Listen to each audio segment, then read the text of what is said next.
direito, Pois é, né? Também tô meio perdido. né? Bom, beleza. Recomeçando então a gravação, recomeçando a oficina do nosso dia 22 de junho. Obrigado ao pessoal que ficou aí, né? O pessoal da Hora Júnior. Lembrando, assim, né? Nunca foi a ideia da, da Hora Júnior fazer com que as pessoas participassem apenas da Hora Júnior, né? Porque às vezes a pessoa sempre vai achar que nunca está no nível para acompanhar a oficina regular. E isso é um baita, sei lá, uma baita falácia, eu acho, assim.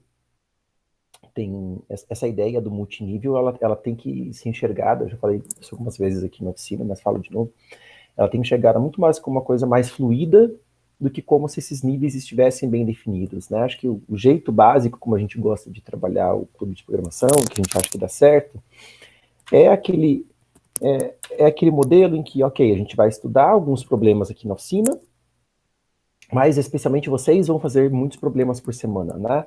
Mais importa até aquilo que vocês fazem sozinhos, que vocês estudam, que vocês treinam, né? Os treinos são importantíssimos, principalmente para quem quer competir na maratona, né? Então, mais importa isso e a recomendação é, por exemplo, você pegou um treino lá para fazer, tenta fazer ele no tempo previsto para o treino, né? Se o treino é de 4 horas, se o treino é de 5 horas, enfim. Mas quando o treino acaba, começa a selecionar os problemas do treino, começa a dar uma olhada, por exemplo, nos helps que tem para os problemas, ou se você faz um contest no Codeforces, olha o tutorial, né, dos problemas, ou se foi alguma outra prova que você pegou, enfim, dá uma olhada na discussão sobre aqueles problemas e tenta identificar aqueles problemas que, ok, você não teria condições de resolver ele durante o treino, porque envolvem algum tipo de coisa que você ainda não sabe, que você não estudou, mas pega um deles em que você consegue perceber que você consegue aprender aquele conteúdo, que você consegue aprender aquela técnica, enfim, estuda aquela técnica, pega o material, estuda aquilo e tenta passar aquele problema, né?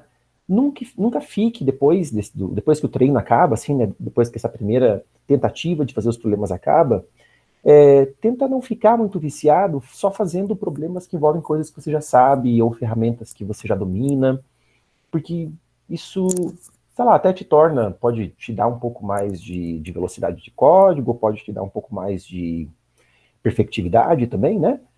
Mas não ajuda muito para você evoluir, né? Não traz conhecimento novo que você aprende, conteúdos novos que você aprende, estruturas de dados novas que você consegue estudar, e você acaba ficando na mesma, né? E o ideal é você sempre progredir alguma coisa por semana.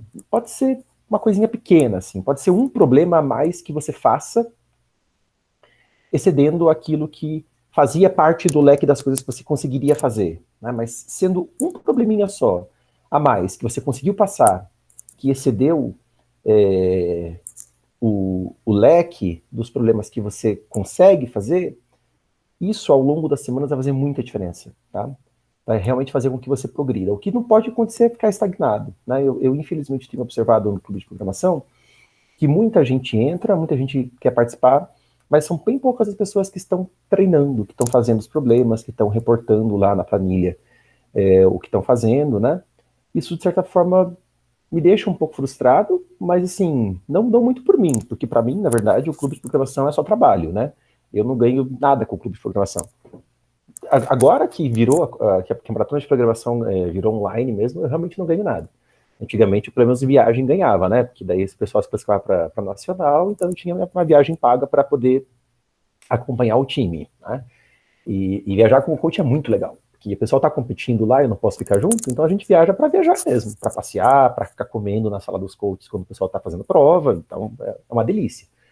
Mas assim, tirando isso, eu não ganho nada, né? Quer dizer, não é algo que vai importar muito para mim em termos do meu currículo, porque em termos do meu currículo o que pontua mais mesmo e o que tem mais impacto para mim é a minha carreira em pesquisa, né? Publicações, enfim, essas coisas. E, e é uma coisa mas que eu faço especialmente porque eu sei da importância que isso pode ter para a carreira de vocês, né? Eu sei que o quanto é importante para vocês e o quão importantes portas podem ser abertas se você for bem nas competições de programação, né? Se você fizer uma carreira boa na maratona de programação, veja bem, você entrou na graduação certinho, né? Enfim, se esta é a sua primeira graduação que você está fazendo e você está no teu primeiro ano de graduação, então você pode participar da maratona 5 vezes. Eu acho que planejar uma carreira de 5 anos para quando você chegar no teu quarto ou quinto ano, você ir para o Mundial, ou no terceiro ano já pensar em ir para a Nacional, isso é muito legal. Acho que é um planejamento de 5 anos que você vai ter pela frente, tentando se dedicar ao máximo possível dentro das suas limitações, dentro do teu contexto, e talvez com algum sacrifício, sim, porque treino requer tempo, né? Tem gente que treina, tipo, 4 horas por dia, 5 horas por dia, né? Os times mais competitivos que a gente vê no Brasil, aí treinam pra caramba, você vê os caras passam problemas o tempo todo nos line de UDs e tal. Mas eu sei que pode ser uma coisa que envolva um sacrifício agora, mas isso depois pode representar um emprego, um trabalho, né, uma oportunidade que você vai ter lá para frente que você não teria de outra forma, né? Você às vezes não ia conseguir carreiras tão boas, oportunidades tão boas, não sendo bem preparado, não participando, né, dessas competições de programação e não tendo tanto sucesso nelas assim. Então, eu acho que vale a pena esse investimento de tempo, vale a pena treinar. Claro que cada um sabe o que é melhor para si, né? De novo, não quero que ninguém vá embora com programação só porque a pessoa não está tão afim assim, de ter uma carreira de sucesso na maratona. Mas eu incentivo vocês a tentarem, pelo menos, tá? Então, a gente está voltando do recesso, né? Hoje ainda eu deixei a oficina regular bem básica, bem leve, 2 probleminhas só. Eu não pretendo ir hoje até as 8h30, até para a gente fazer um pouco, ir se adaptando um pouco aos poucos, nesse novo horário, das 4h30 às 8h30, né? Então, para não ficar nada muito cansativo, hoje eu quis mesmo era fazer um primeiro momento aqui de vocês de conversa, até tem muita gente que chegou no clube, muita gente que saiu também, então, e tudo é online, e eu me sinto cada vez mais, como é que eu vou dizer, sei lá, desesperado, assim, porque vocês vão entrando, vão saindo, muitos nem abrem a câmera, né? E aí eu não vou conhecendo as pessoas, e isso me sinto bem desconfortável, na verdade, né? Eu trabalho em clube de programação já há muito tempo, já trabalhava na UFS, e o clube era para mim, sei lá, um lugar onde eu passava as tardes com amigos, entendeu? Os alunos que passavam as tardes lá comigo também, as oficinas eram de 4 horas, e eu conhecia esses alunos, a gente almoçava junto, a gente jantava junto, né? Faziam parte da minha vida. E tudo online, assim, vou ficando cada vez mais me sentindo distante de vocês, né? Então, até esse primeiro momento que eu vou deixar aqui para a gente ter, até para vocês, quem quiser abrir a câmera, quem quiser o microfone e falar um pouco, teve muita gente que chegou no clube, então quem quiser se apresentar, né, dizer de que universidade que é, dizer que curso que está fazendo, o que espera do clube, tudo isso eu vou deixar também para esse primeiro momento. Aí depois a gente vai ver 2 probleminhas que eu coloquei aqui, mas são problemas que até já caíram em treinos passados, então quem está fazendo os treinos, né, já vai ter visto esses problemas, e eles não são nada muito elaborados, não envolvem nada assim tão fora da curva, e a gente vai conseguir concluir, tá? Então, para começar, né, vou pedir que vocês preencham a presença. Se você estava na hora júnior, preenche a presença da hora júnior. Se você está agora na oficina regular, preenche da oficina regular. Lembrando que isso vale para quem está assistindo a live, né, para quem está participando aqui na sala ao vivo, mas também para quem está vendo a gravação. Então, você pode ter direito aí à presença tanto na hora júnior quanto na oficina regular. Entra lá na planilha e preenche. Os 2 treinos, né, o júnior e o regular, vão ser postados ainda hoje na página, tá? Por enquanto, ignorem essas colunas que eu só apaguei o que estava ali da aba anterior. Essa aqui é a aba do dia 22 de junho. E depois eu vou colocar aqui as letras referentes ao treino regular e ao treino júnior. Tá? Então, treino júnior, procure fazer sozinho, mas o treino regular procure fazer com seu time. Muita gente ainda não tem time. Na verdade, eu não sei, assim, muito das pessoas que já não estão mais participando do clube, né? Muita gente não Não tem vindo mesmo, se inscreveu, mas acho que, sei lá, a pessoa não gostou, enfim. Nossa, esqueci a minha senha do Dropbox, que beleza, hein? A planilha, ela tá lá no arquivo README, tá? Então, quem aí depois pega lá no Dropbox, você pode até salvar já o link como favorito no teu navegador, alguma coisa assim, para daí você não precisa entrar toda hora lá no README para pegar o link. Eu acho que se você entrar uma vez na planilha, ela deve ficar aparecendo para sempre no seu Google Drive, assim, acho que você buscar ali no Google Sheets, da busca por clube de programação, já é para aparecer também, acho que você não precisa favoritar, tá bom? Então, se você fez a inscrição pro clube de programação, né, você já entrou nessa planilha, então eu acho que se você for no Google Sheets e colocar ali, é capaz de aparecer, tá bom? Facilitou, valeu, Zatusco. Tranquilo. Então tá, eu vou então inicialmente deixar aí para quem está presente, a gente está hoje com uns 14 pessoas participando da oficina regular, né? Então, alguns eu conheço, outros não. Eu sei que algumas pessoas não entraram exatamente agora, algumas pessoas já estão há mais tempo no clube, mas também nunca tiveram a oportunidade, assim, né, de falar, de se apresentar. E até mesmo os que já estavam não são conhecidos por quem chegou. Então eu vou pedir aí que vocês façam uma breve apresentação de quem vocês são, né? Por exemplo, eu vou chamar o Raul, que eu tô vendo agora aqui, fala, sei lá, eu sou o Raul, sou de tal universidade, estou fazendo tal curso, estou em tal semestre, enfim, só para a gente se conhecer bem rapidinho. E eu queria muito fazer isso nessa oficina de hoje, tá bom? Então, começa aí, Raul. Beleza. Estão me ouvindo? Sim. Matheus, acho que teu microfone está aberto. Isso, valeu. Sou o Raul, faço computação, ciência da computação, né, na UFPR. Estou no 7º período, eu acho, não tenho certeza mais com pandemia, mas é por aí. E estou estudando para maratona desde 2019, mas em 2020 eu fiz uma pausa longuíssima. E do clube eu acho que eu participei desde o primeiro 2019 encontro, né? também, né? Legal, Raul. Obrigado. Eu vou chamar então aqui pelo que está aparecendo para mim no Google Meet. Eduardo, quem quiser escrever no chat, quem tiver, sei lá, sem microfone, sem câmera, mas quem quiser abrir a câmera, por favor, pode ficar a câmera aberta, tá? O clube é para ser um clube mesmo, para a gente se ver. Então, Eduardo, tá por aí? Tô aqui sim. E aí, Eduardo? Apresentar. Eu sou calouro de Sistemas da Informação na UTFPR e eu não tenho quase experiência nenhuma com programação, então essa é a minha primeira experiência programando e tudo mais, então, tipo, tô bem ansioso para aprender. Que legal. Bem-vindo, Eduardo. Obrigado. Muita gente acha que o clube de programação é para quem já sabe programar. Não é. Eu estou bem acostumado a trabalhar com gente que às vezes não sabe nada de programação e chega no clube. As horas juniores são para isso mesmo. Eu sei que programação competitiva é um pouco diferente, né, de programação como a gente trabalha, sei lá, num curso de introdução à programação.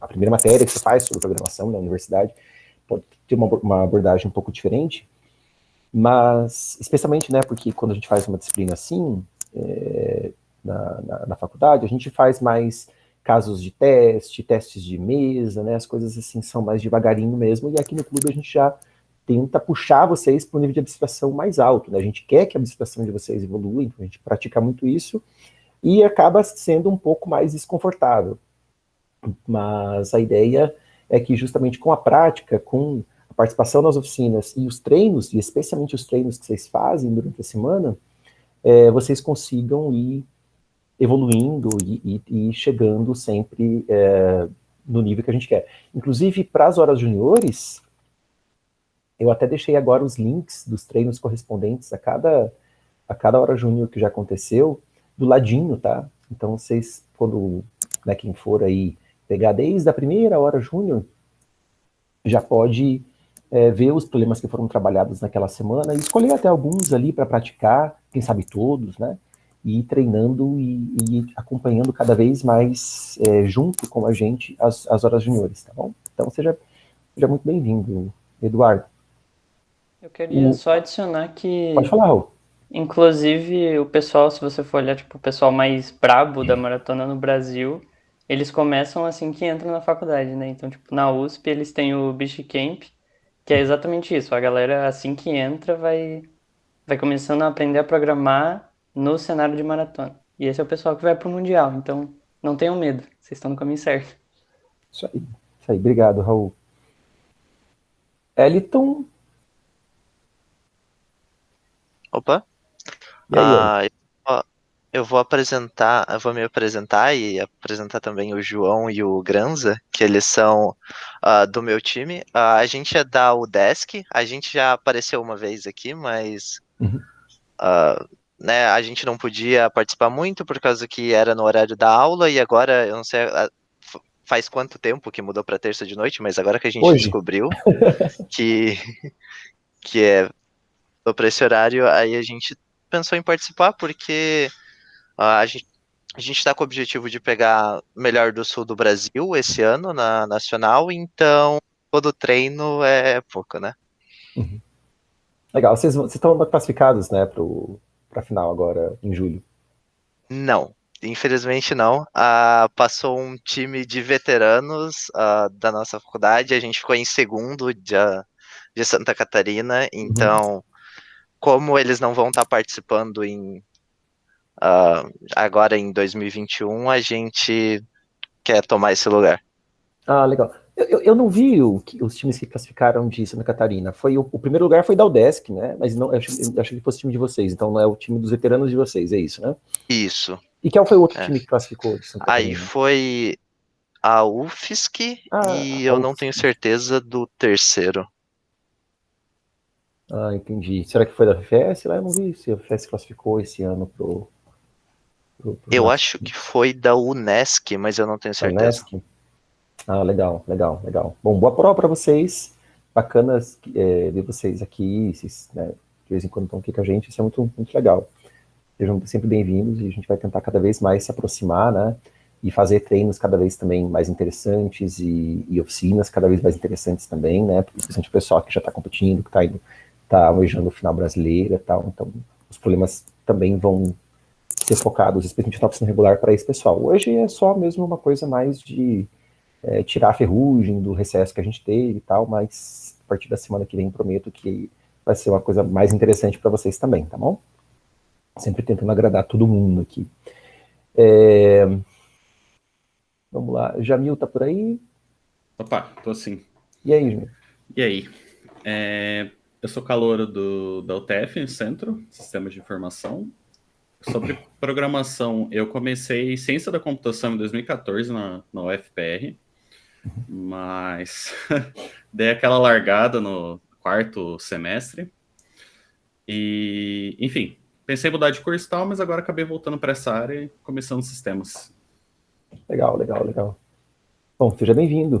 Fique sempre à vontade aí com a gente. Beleza. Mas, bom, você já tem alguma experiência com programação? Bastante, né, na verdade. Então, Já, até aquela parte ali, mas aí na oficina eu pensei que além de desenferrujar, né, é um lugar para aprender um pouco mais de lógica em problemas diversos, assim. legal, legal. Bem-vindo. Valeu.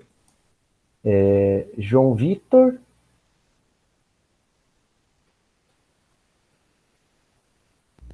João Vitor, Oi, pessoal, boa noite. Estão me boa escutando? noite. Sim, sim. Eu sou calouro na UTFPR, Engenharia Eletrônica, em Curitiba. Tenho bem pouco conhecimento em programação, muito menos em programação competitiva. Eu sei só um pouquinho de Java e espero conseguir acompanhar vocês. Provavelmente acho que não vou conseguir, mas eu vou tentar ficar sempre aqui. Legal. Seja bem-vindo, João. Seja Obrigado. bem-vindo. E até, lembrando, né, as gravações das horas juniores anteriores estão na página, então vale a pena dar uma olhada no que já aconteceu ali. São, por enquanto, só 9 horinhas. Você pode assistir em velocidade de 1,5, 2, se quiser, né? E aí também já vai chegando mais no ponto onde o pessoal das horas juniores estão, né? João Vitor Frelich, tá por aí?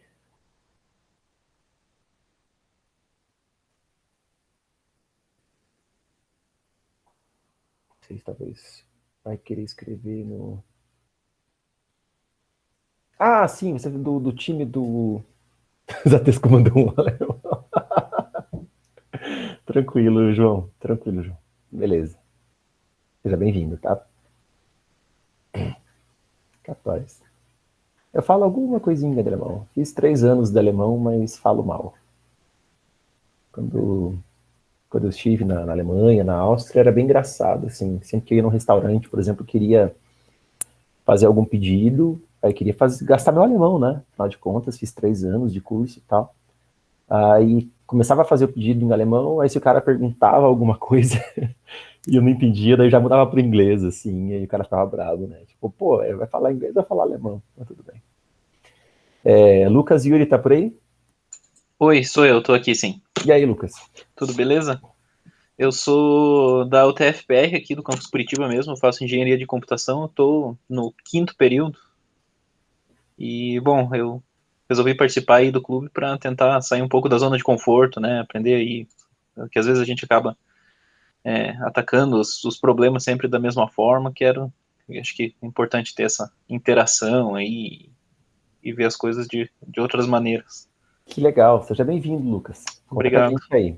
Ó, o pessoal que tá abrindo a câmera, pode ficar a câmera aberta a piscina inteira se sentir à vontade, tá? A gente gosta disso, assim, cria um clima legal. À vontade, Lucas. Matheus? Opa, fala aí galera, boa noite. Meu nome é Matheus, eu sou da Federal do Paraná, faço ciência da computação. Eu acho, teoricamente, eu estou no quinto período, eu acho, já nem sei mais.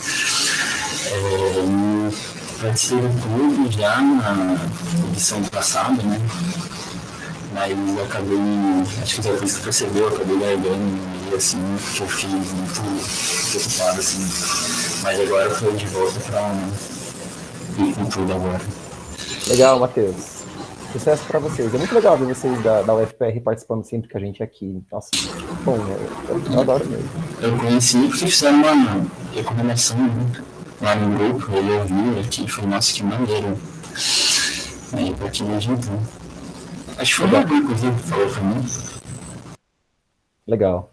O Raul e o Fernando, né? Nossa, movimentam bastante o nosso grupo ali no Telegram, é muito legal mesmo. E continuem assim, sempre com a gente. Agradeço de coração mesmo, tá? Pedro Augusto. Opa! E aí, Pedro, tudo bem? Tudo tranquilo. Eu também sou calouro de Sistema de Informação na UTFPR, Curitiba.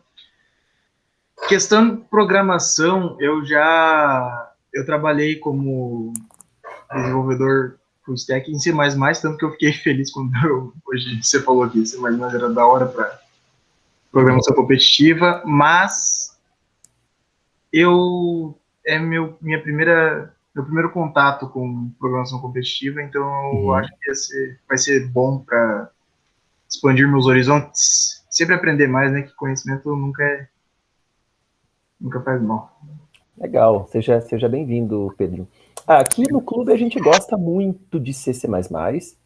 Acho que no Brasil, C++ é a linguagem preferida da galera que compete na maratona. Quando eu falo C++, assim, a gente não... C puro, ninguém é meio louco, ninguém é muito louco de usar para competição, né? Mas não é C++ também, não é que a gente não programa nada, por exemplo, orientado a objeto. Na maratona de programação. A gente não fica perdendo muito tempo com isso, porque é uma competição de programação, né? Não é uma competição de desenvolvimento de software. Agora, o que a gente costuma utilizar do C++, que é muito útil para maratona, é justamente a STL, né? Que a STL já tem muita coisa implementada lá. Então é tipo um C com STL que a gente usa muito. Muita gente usa Python também, muita gente usa as duas linguagens, eu acho estratégico isso. Para alguns problemas mais simples, Python pode ser mais rápido de você codar e passar o problema mais rápido, né, já que tempo no caso, o tempo que se leva para escrever o código mesmo, isso é uma coisa que importa para a maratona. Então, aqueles problemas mais simples, pode ser mais rápido de escrever o código em Python e já mandar de uma vez. Para problemas um pouco mais elaborados, às vezes o Python pode ser um saquinho também, às vezes ele pode mais atrapalhar que ajudar mesmo, o Python também tendo um monte de coisa implementada, mas o C++ tem um traquejo ali que permite algumas coisas que fazem, às vezes, os códigos ficarem mais curtos e saírem mais fácil, né? Então, acho que é por isso que a galera costuma preferir C++.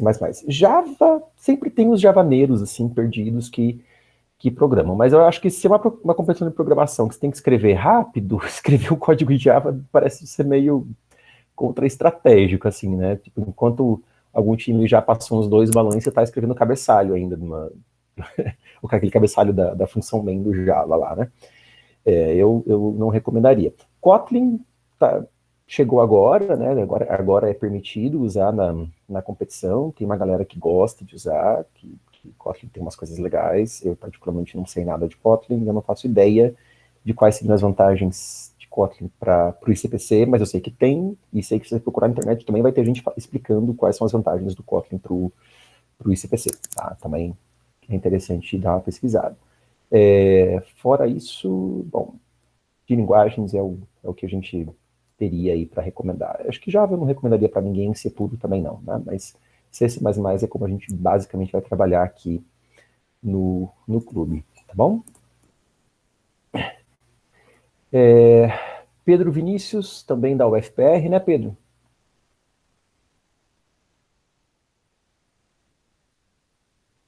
Não sei se ele está por aí. Ele mandou no chat. Ah, sim. Opa, sou aluno de Ciência da Computação da UFPR, 4º período, tendo aparecido ano passado. Legal, Pedro. Você não está no time do Fernando que está classificado, né?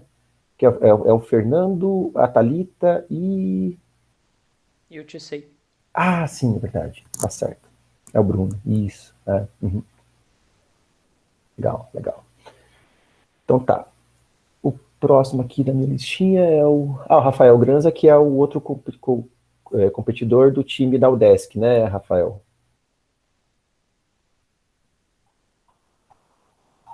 Alô? Dá para me ouvir? Isso. Oi, Rafael. Eu sou competidor da UDESC. É isso aí. Legal. Bem-vindo. Obrigado por estar aqui com a gente, viu? Venha sempre que puder. E o Raul, então. Legal. Gostei desse primeiro momento aqui. Espero que a gente, com o tempo, vá se conhecendo mais, assim, e também ali no grupo no Telegram, conversando mais também. Acho isso bem importante também para o clube se manter mais coeso. Acho que com o clube mais coeso e com esses laços sendo criados, assim, entre nós, nossa, fiquei sentimental agora. Acho que é uma ideia de que também as pessoas se motivam a ficar, né? Porque quando a coisa fica muito etérea, a gente fica muito desconectado, assim, isso também é muito mais fácil para você sair do clube, desistir, porque agora quando tem um amigo ali te forçando aí, fazendo participar, acho que as coisas costumam dar mais certo, sabe? Bom, gente, eu vou então conversar sobre os probleminhas de hoje, né? Eu trouxe 2 probleminhas bem simples para a gente desenferrujar aqui nessa oficina regular de hoje, tá?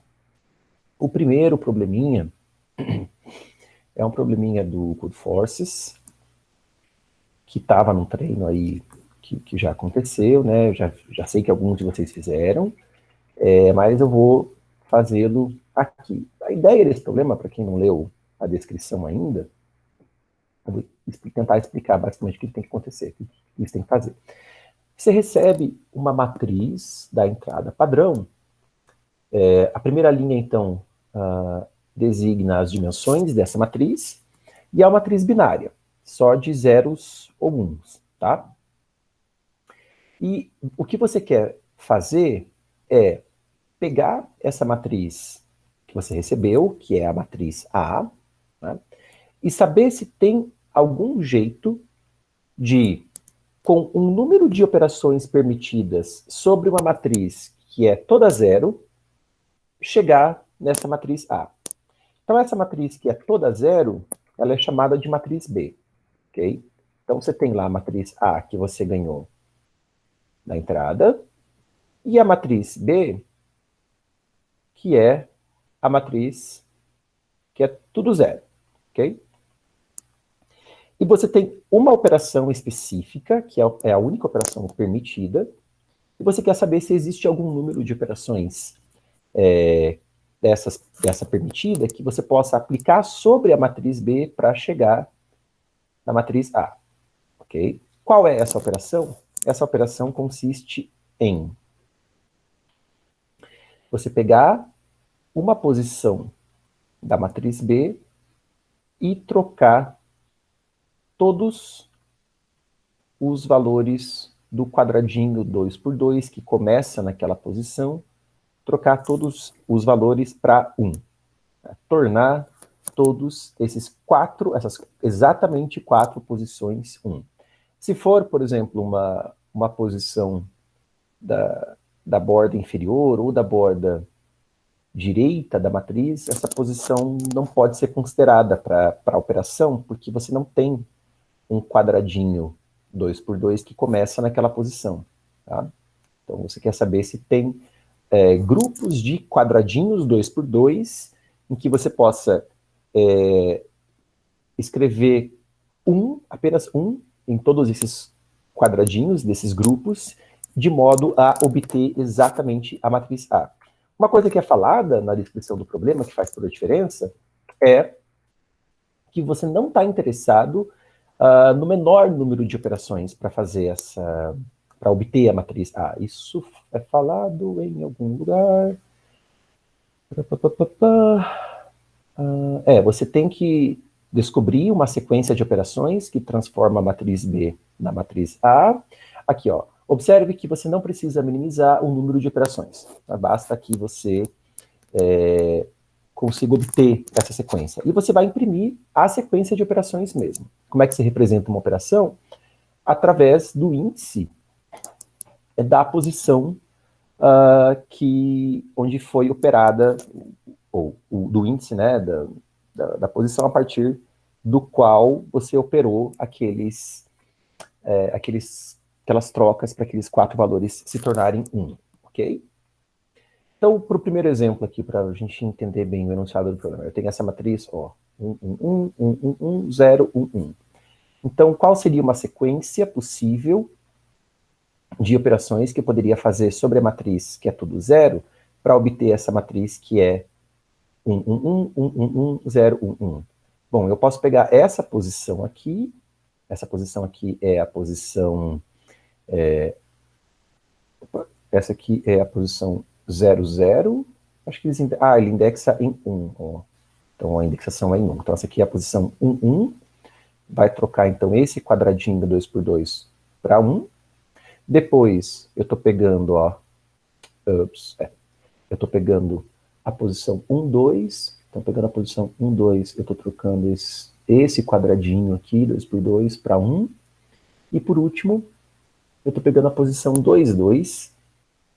A posição 2, 2 está aqui.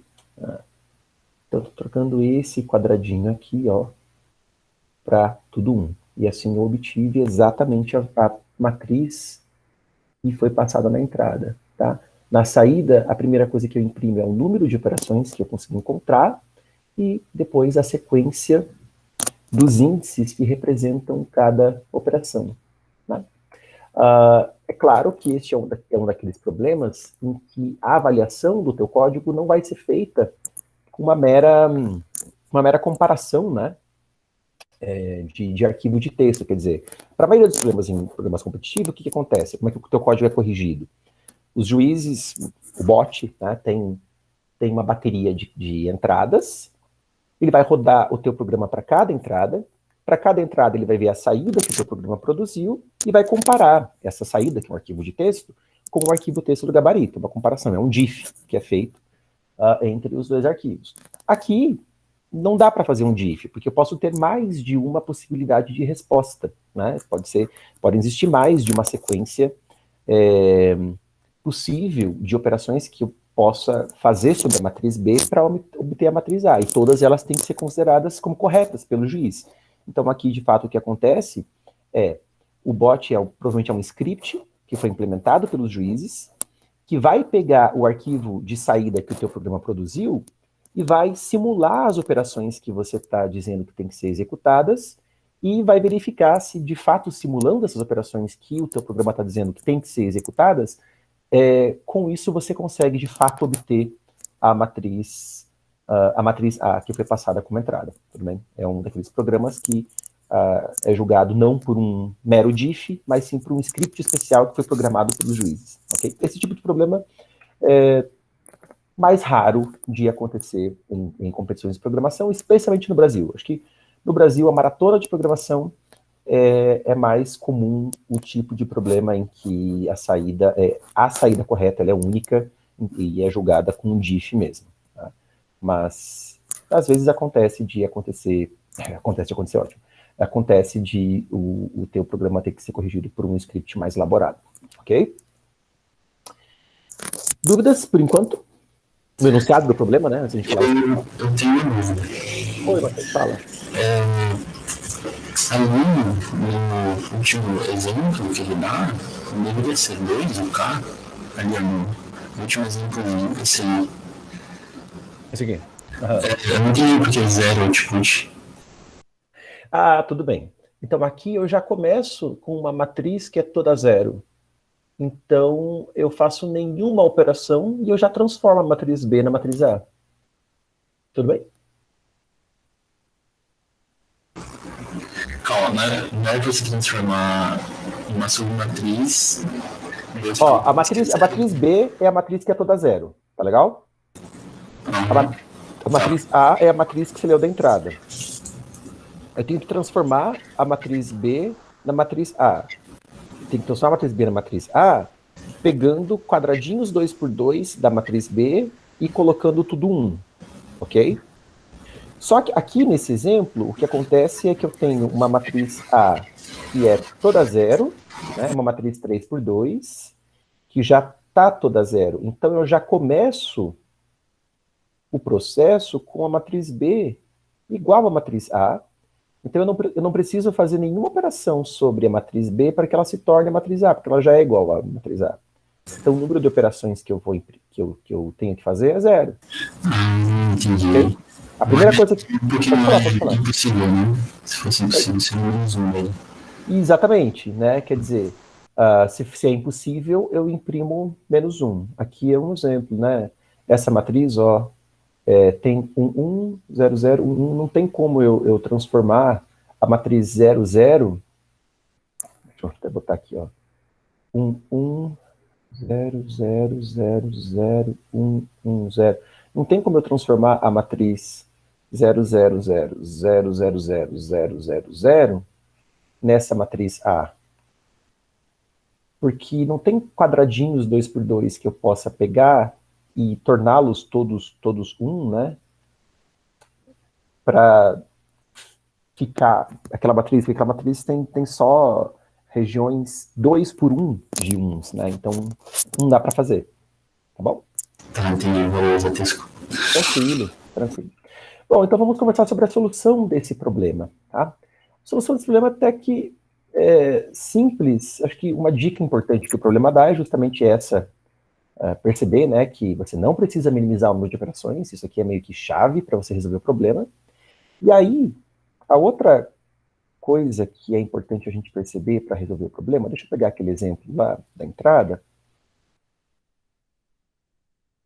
Primeiro exemplo é o seguinte: eu tenho uma sequência de operações, tá? Se eu tenho uma sequência de operações,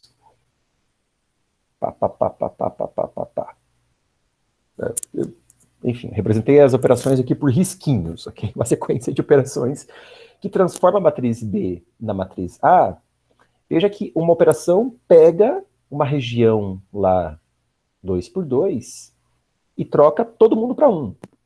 E ainda que haja sobreposição entre essas regiões, entre esses quadradinhos 2x2, que são considerados pelas operações que são feitas em sequência, não tem problema, porque uma vez que uma posição virou 1, ela vai ficar 1 para sempre, ela nunca mais vai voltar a ser 0, né? Então, com isso, quer dizer, não importa muito a ordem em que você faz as operações, não importa muito não importa, na verdade. A ordem que você faz as operações, o resultado é sempre o mesmo. E outra, se você repetir uma operação, fizer ela mais de uma vez, não vai fazer diferença nenhuma, certo? Então a questão é, para cada posição da matriz, cada uma das posições da matriz, eu tenho que cogitar a possibilidade de faço uma operação ali ou não faço. Se na matriz A ali tem um 0, eu não posso fazer uma operação naquela posição, porque fazer uma operação naquela posição, sei lá, imagine que aqui eu tivesse mais uma linha, né? Tivesse 0, 1, 1. Então, se eu executasse uma operação no quadradinho daquela posição, aquela posição ali ia virar 1 na matriz B, sendo que tem 0 na matriz A, e esse 1 é irrecuperável. Então, com certeza, as posições que são 0 na matriz A, elas não vão, eu não vou operar, não vou fazer a operação nessas posições, para essas posições. Eu só posso considerar fazer as operações, né? Eu só posso considerar fazer as operações para as posições em que eu tenho 1 da matriz A, certo? É só ali que eu posso considerar fazer a operação. Então, o que eu vou tentar fazer aqui, na verdade? Se eu quero obter... Quando que eu posso... Sei lá, aqui eu tenho um... Deixa eu modificar um pouco essa minha matriz. Deixa eu só pensar aqui, tentar fazer um exemplo um pouquinho mais interessante. Um quadradinho... Ah, então, acho que é legal. Ó. Então tá. Sei que as posições que tem 0, eu com certeza não vou fazer operação sobre elas, né? E as posições que tem 1. Se eu tenho um 1 aqui, por exemplo, se eu considero esse 1, eu posso vir aqui na matriz B e pegar aquele quadradinho 2×2 e colocar todo 1? Tudo 1? Não posso, né? Por quê? Porque não são todos essas 4 posições desse quadradinho na matriz A que são 1, certo? Então, também não posso considerar colocar... Gente, só um segundo com uma questão doméstica aqui que eu preciso resolver.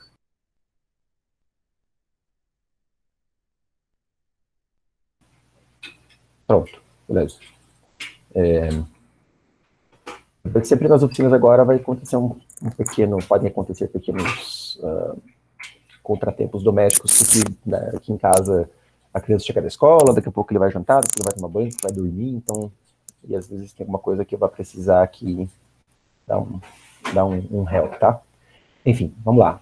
Então, se tem um 0 nesse quadradinho, eu não posso considerar aquele 1 para fazer operação nele, né? Agora, as 4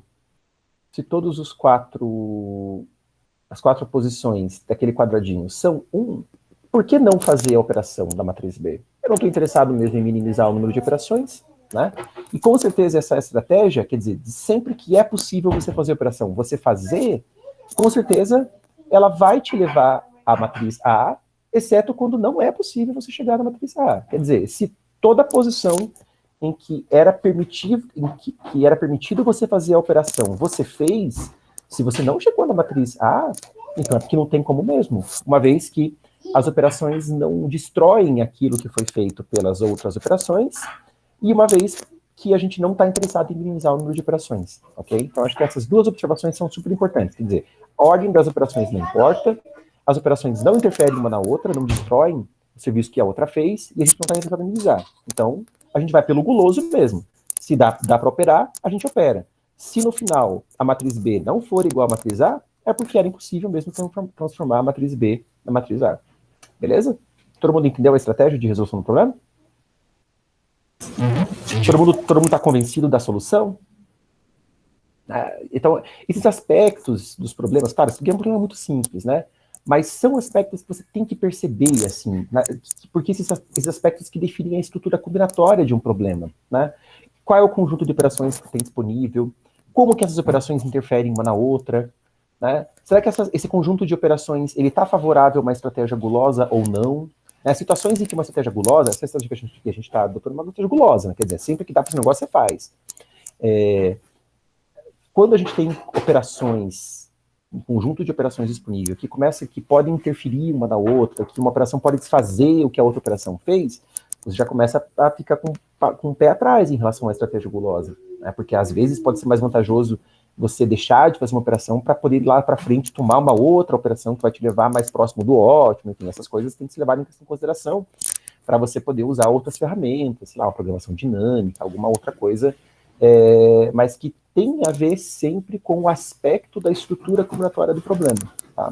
E o que vai definir justamente essa estrutura combinatória do problema são esses aspectos das relações que as operações podem ter entre si, né? Como elas interferem uma na outra e como elas alteram o cenário que você tem na sua frente. Legal? Vamos lá para o código. Eu vou parar a apresentação aqui. Apresentar o meu Emacs. Opa. Acho que está aqui com o código ainda da hora júnior. O Google está colocando coisa na minha frente, daí sai da janela do Max. Então tá, este é o Code Forces. Qual que é o problema mesmo? Context 1207.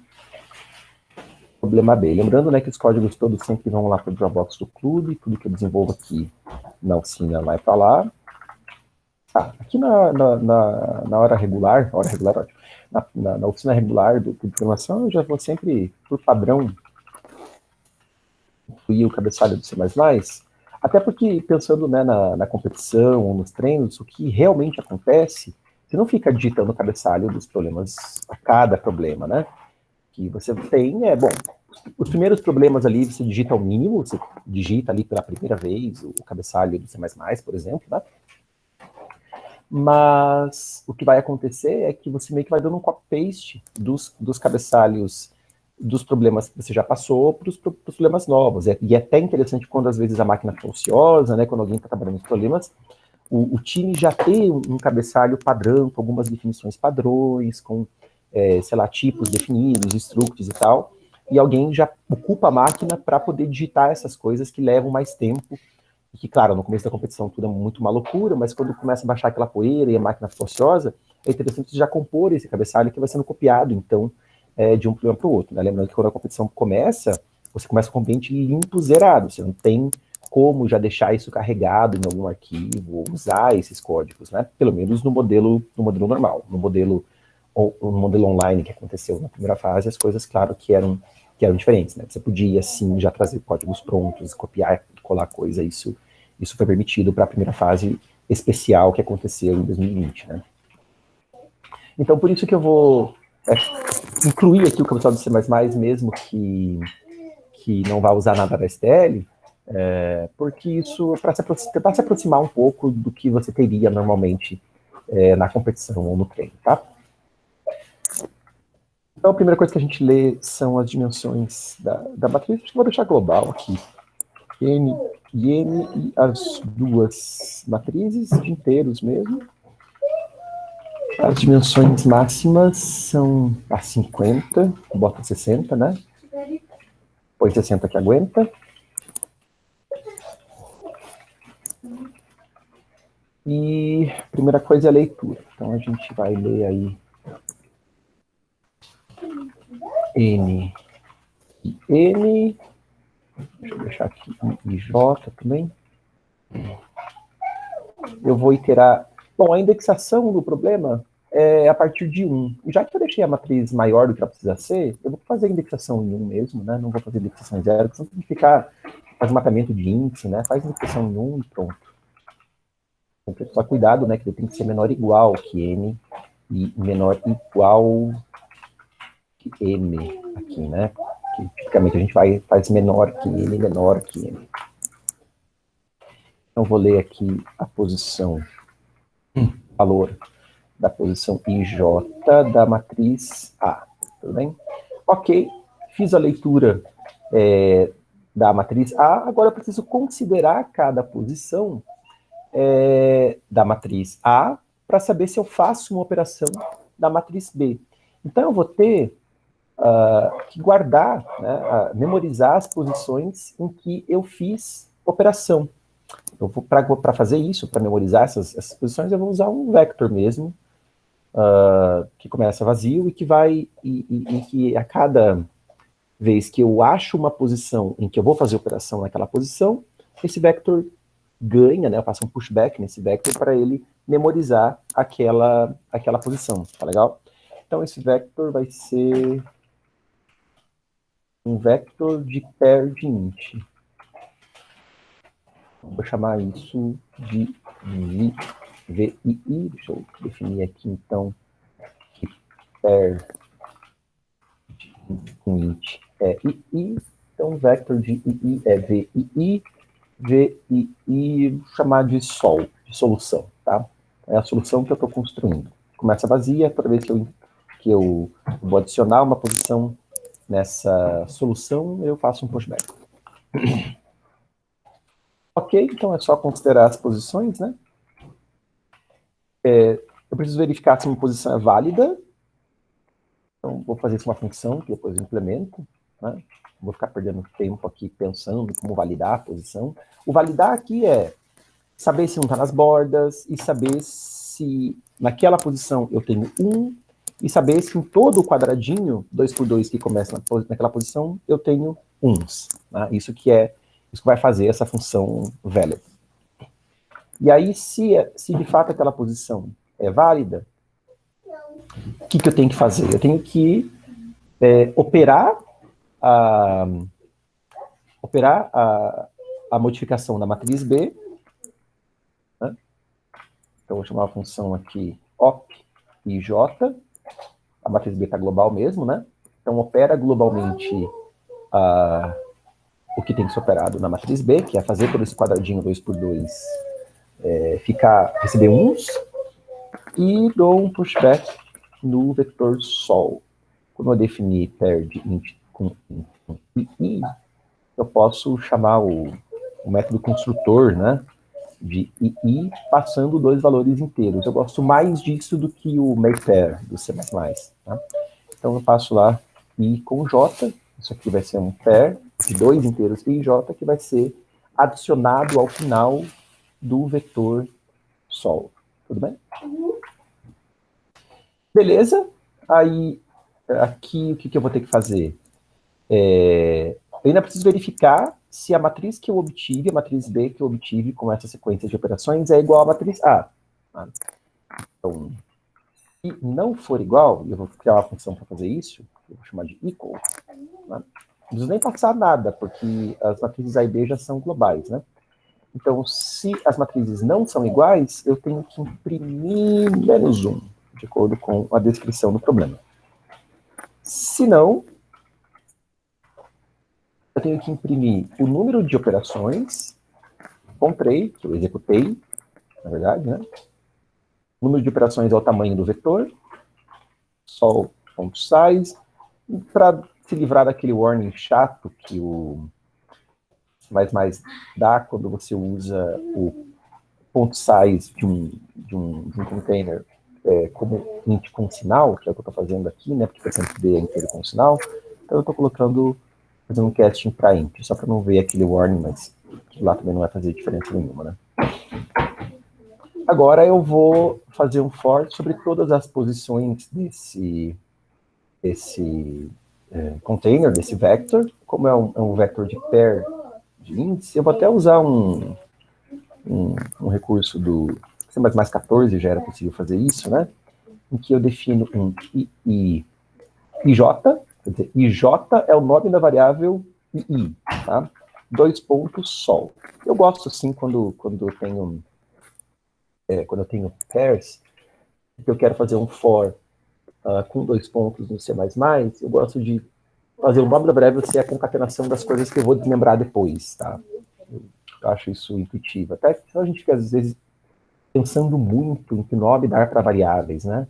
Então, você ter um certo padrão de nomear variáveis ajuda a você ser mais eficiente nisso. E aí, bom, na verdade eu nem vou abrir chaves aqui, porque a cada iteração desse for, o que eu tenho que fazer é só imprimir os 2 valores do pair, né? É desmembrar o pair. Então, eu pego ij.first e ij.second. Às vezes o que eu quero dentro de um for desses, se não é o caso, mas o que eu quero é chegar aqui na primeira linha já desmembrar, né? já fazer, por exemplo, I recebe IJ first, J recebe IJ second, para poder trabalhar com o I e o J desmembrados, mas não é o caso aqui, então eu só quero imprimi-los e mais nada. Eu acho que tá tudo aí, só que tem que implementar as funções, né? Tem que implementar a função op, a função equal e a função valid. Alguém tem alguma dúvida em relação à função main, ou me corrigir que por alguma besteira que eu tenha feito no processo? Eu perdi vocês no fundo, vocês estão aqui, beleza? Alguém?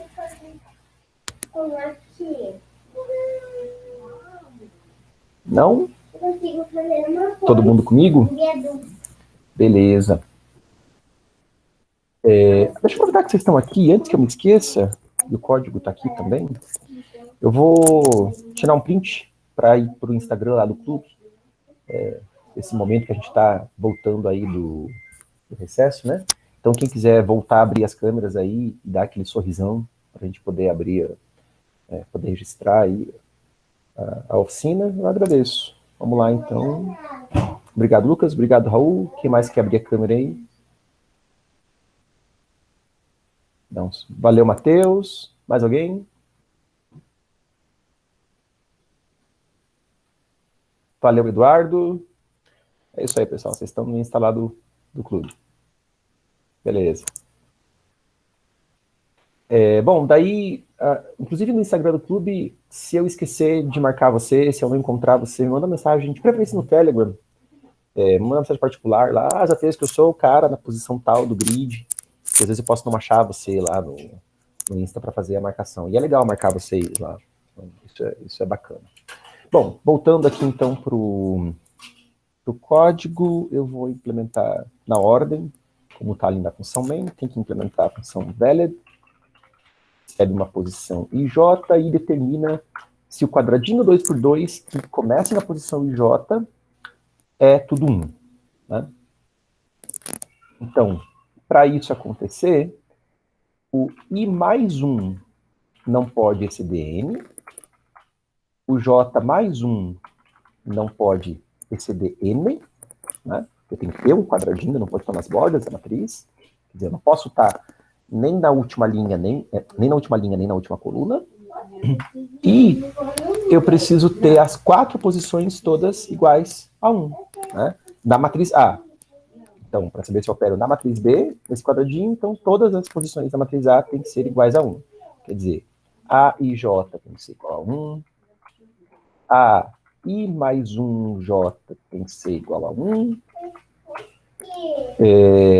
A e J mais 1 tem que ser igual a 1. Inclusive, esse igual a 1 eu não preciso, né? Porque a matriz é binária mesmo, 0, 1. Então, sempre estou escrevendo igual. E A I mais 1, J mais 1. Tá legal? Então, se todas essas 4 posições forem iguais a 1, eu retorno 1, retorno verdadeiro. Importante sempre lembrar, né, que a validação dos índices, a gente sempre tem que fazer antes do acesso deles. Né? Na matemática, E lógico é comutativo, na programação não, porque a gente sabe que essas operações vão ser feitas na ordem, da esquerda para a direita. Então, como é um E, se alguma dessas condições quebrar, não vão ser executadas, não vão ser verificadas as próximas condições, então não tem perigo de dar uma falha de segmentação por você acessar uma posição inválida do array. Tá? Por isso que sempre as validações vêm por primeiro, na sequência de E's encadeados. Beleza? A próxima função é a função op. Na função op eu recebo a posição IJ e eu tenho que transformar essas mesmas 4 posições, só que daí da matriz B, né, em 1. Para não ter que escrever tudo isso de novo, vou usar os recursos que eu tenho do Emacs mesmo, de substituir e pegar então tudo que é A e trocar para B. Então são 4 As, né? 1, 2, ups, as besteiras. 1, 2, 3, 4. E aqui tudo que é 2 E's comerciais vai virar uma recebe. 1, 2, 3, e no final recebe 1. Legal, né? Então, as 4 posições recebem 1. E verificar se as duas matrizes são iguais. Eu tenho que fazer aquele for, né? Todas as posições da matriz. A partir do momento em que eu encontro uma posição em que as matrizes não sejam iguais, eu retorno 0. Eu sair vivo desse for alinhado, retorno 1, que é porque passei no teste para todas as posições. As matrizes são iguais. Beleza? Dúvidas sobre as implementações das funções, das 3 funçõezinhas? Não? Tranquilo? Beleza, então. Vamos compilar, testar.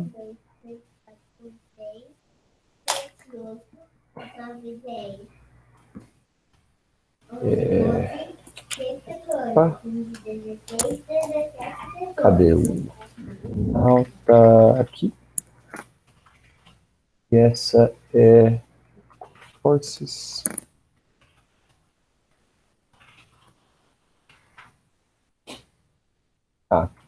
E não foi declarado em algum lugar. Aqui na função equal.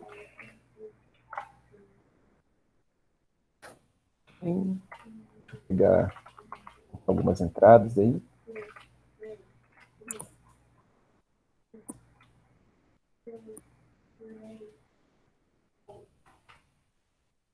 Sempre ouvi meu filho nas oficinas nesse horário, tá bom, pessoal? Tá sempre aí com a gente.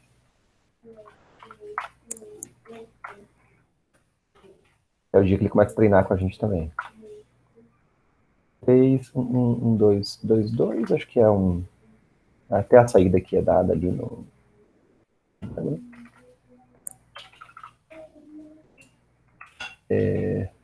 para a próxima entrada.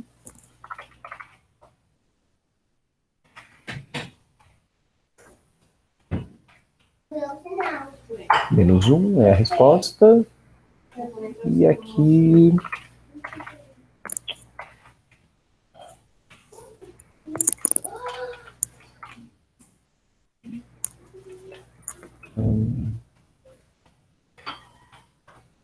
Zero, que é a resposta também. Igual está lá no enunciado do problema. Vamos explicar o código.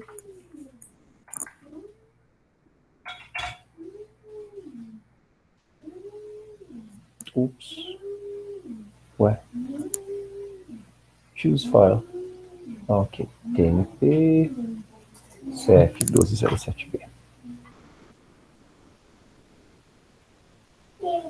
E vamos lá. Esse aqui é o código de ensaio. Tá rodando. Passou. Beleza? Alguma dúvida ficou, pessoal, desse problema? Quem quer fazer algum comentário? Não.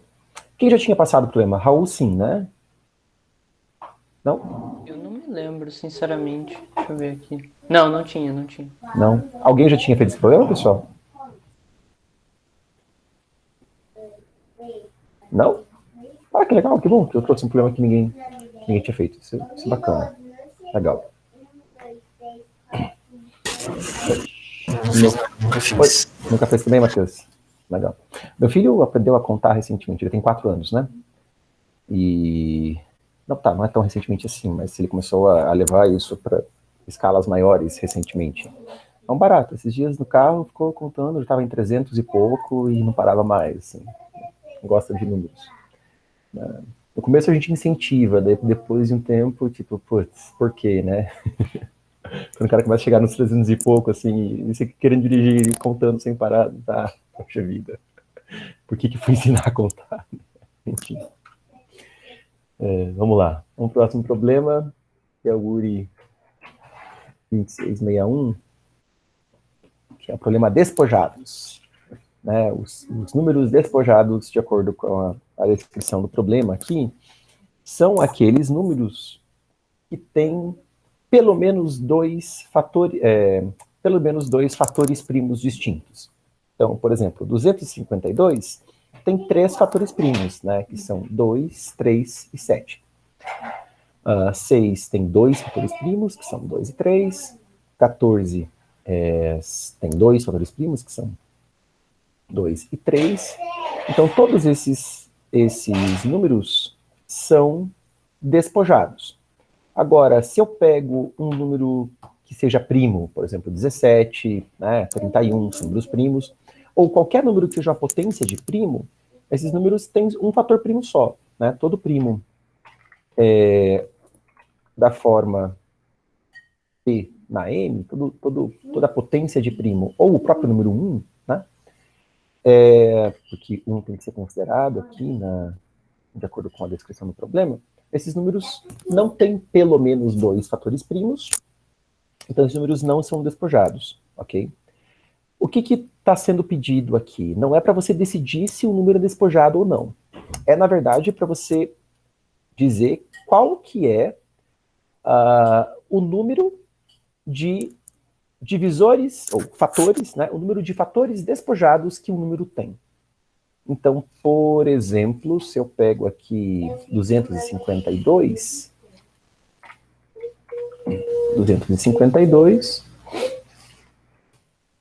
que é 2 ao quadrado, vezes 3 ao quadrado, vezes 7. Né? Tem 3 fatores primos.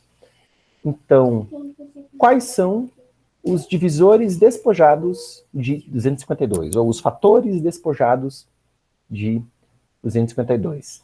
Né? 6 é um divisor despojado do 252, porque 6 é 2 vezes 3. 14 também é um divisor despojado de 252, porque 14 é 2 vezes 7. 21 é um divisor despojado de 252, porque 21 é 3 vezes 7. E eu ainda poderia ter...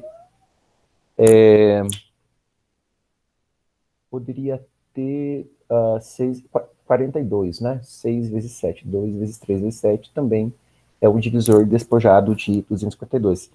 Porque também é um número que pode ser escrito como produto de pelo menos 2 primos. Né? Agora, eu acho que eu cometi um erro quando estava explicando para vocês o problema. Eu falei que 252 era um número despojado. Não é. Não é. A questão aqui não é ter pelo menos 2 fatores primos distintos. A questão é poder ser escrito como o produto de pelo menos 2 primos. Tá legal? Então, eu me confundi com o enunciado do problema. Tá? O que o problema pede é um número despojado é um número que pode ser escrito como produto de pelo menos 2 primos distintos. Tá? 252 não é despojado. 28 não é despojado, porque 28 é 2 ao quadrado vezes 7. Quer dizer, o 2 aparece 2 vezes na decomposição do 28. Né? 14 seria despojado, porque 14 é 2 vezes 7. Tudo bem? 2 vezes 3 vezes 7, né? Quer dizer, 42. 42 também é despojado, mas 252 não. Okay? Peço desculpas aí por ter me confundido com o enunciado do problema. Nem sempre eu bato o olho no problema e lembro do enunciado dele. Tá? Okay? Às vezes demora um tempo aí para perceber a confusão que eu estou fazendo. Alguma dúvida em relação ao enunciado do problema? Enunciado certo, não enunciado confuso que eu dei? Nenhuma dúvida por enquanto, né? Então a gente tem aí um número, tem que descobrir o número de divisores despojados. No caso do 252, eu tenho 4 divisores despojados, né? Que acho que ali é a resposta, inclusive, para o caso de teste do 252. Tá legal? Bom, e como é que a gente faz para calcular o número de divisores despojados de um número? A ideia é fazer esse cálculo a partir da decomposição em fatores primos do número. Claro, uma vez que eu tenho um número n e a sua decomposição em fatores primos, eu estou assumindo aqui, claro, o caso do n pelo menos 2, porque o caso n igual a 1, se for caso, a gente trata a parte até, né? Então, pega a decomposição em fatores primos do número n.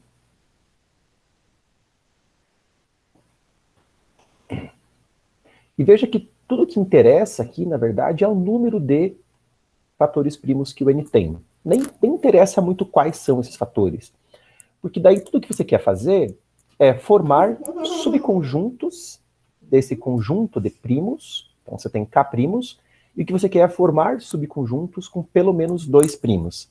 Quer dizer, ou seja, basta você contar, dado um conjunto com K elementos, quantos subconjuntos não vazios e não unitários este conjunto com K elementos tem. É só o que você tem que fazer, né? Cada subconjunto vai definir um número despojado que divide n, né? Porque pode ser formado com fatores primos que fazem parte da decomposição de n, certo? O número de subconjuntos de um conjunto com K elementos é 2 na K, mas a gente tem que descontar o conjunto vazio, né? Porque o conjunto vazio é subconjunto de qualquer conjunto, e também tem que descontar todos os conjuntos unitários formados, que podem ser formados com esses K elementos, né, que são K conjuntos unitários. Quando eu pego só um fator primo e formo um conjunto com só ele. Né? Então, a fórmula é essa aqui. Tá? Eu preciso encontrar o número de fatores primos do número n, e uma vez que eu encontrei o número de fatores primos do número n, esse número k, eu faço a conta 2 na k menos 1 menos k. Ok? Tranquilo até aqui? Professor, tem como explicar mais uma vez esse negócio do 2 na K menos 1? Que pareceu meio...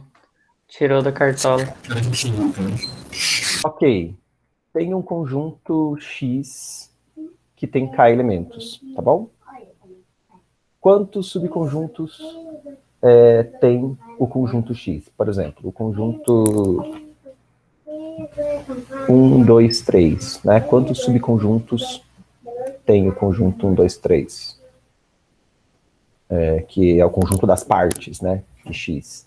Eu tenho conjunto vazio, conjunto unitário 1, conjunto unitário 2, conjunto unitário 3, conjunto 1, 2, conjunto 1, 3, conjunto 2, 3 e conjunto 1, 2, 3. Certo? Aqui no nosso exemplo do 252, os elementos que eu tenho é 2, 3, 7. Né? Então, deixa eu até trocar aqui para 2, 3, 7. 2, 3, 7. Então, eu devia ter feito com 2, 3, 7, não com 2, 3, mas... Vamos lá. Ali não seria 2, 2, 3, 3, 7? Então, 2, 3, 3, 7, 2, 7, 2, 3, 7. Tá legal? Então, veja que cada subconjunto que eu tome desse conjunto de números primos, né? Cada subconjunto que eu tome que não seja unitário, nem vazio, me define o número despojado. Ok? Porque o número despojado, ele é um número formado pelo produto de números primos, pelo menos 2 primos distintos. Ok? E veja que é conjunto que está sendo considerado aqui, né? Porque a ordem não importa. Né? Se eu fazer 2 vezes 3, ou 3 vezes 2 dá na mesma. 2 vezes 3 vezes 7, ou 7 vezes 3 vezes 2, ou 3 vezes 2 vezes 7 dá na mesma. Então eu só preciso realmente saber os subconjuntos não unitários e não vazios que tem o conjunto dos fatores primos do n. E veja que a multiplicidade desses fatores primos na decomposição do n também não importa para nada, né? Porque eu não posso considerar essas multiplicidades para formar os números despojados. Eu só posso considerar os números primos, né? São esses números primos que eu vou pegar pelo menos 2 deles, e cada conjunto de pelo menos 2 desses primos que eu pegue define um número despojado e define um divisor de n. Então, assim, eu tenho todos os números despojados que são divisores de n. Tá legal? Ficou mais clara agora a explicação? Ficou assim, obrigado. Nada. Mais alguém tem uma pergunta, pessoal? Não?